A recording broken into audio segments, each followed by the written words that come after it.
过来消息来看，4月初3地震了后，花莲发生电线烧拍电的火灾有增加，有民众就质疑讲，敢是地震去影响到管线，造成电压无稳定哦，才会烧拍电。消防局嘛特别安排人员去民众的厝里来检测，嘛指导讲要安怎正确来使用电器。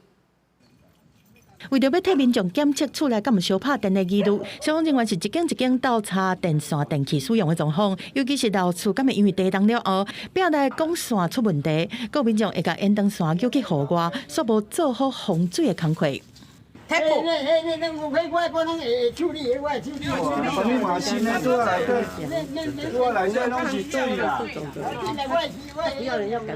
根据花莲县消防局的资料，控诉控山地震了后，甲当烧拍电的火灾都有15件，主要拢是建筑不适内外配线小道造成的。对这关议员是要求消防局爱替民众的建筑不来做破绽。花莲历经了04、03、02、06这些地震之后，是不是有一些？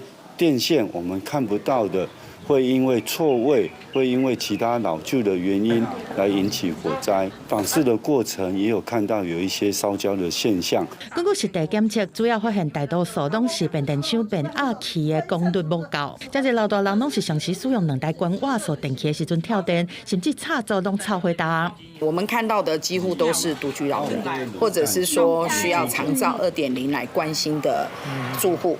那很多东西他们会觉得，好像没有什么风险性，可是真正的风险都藏在他们的身边。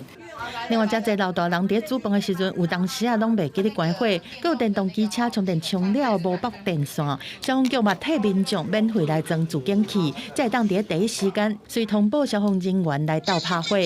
记者综合报道。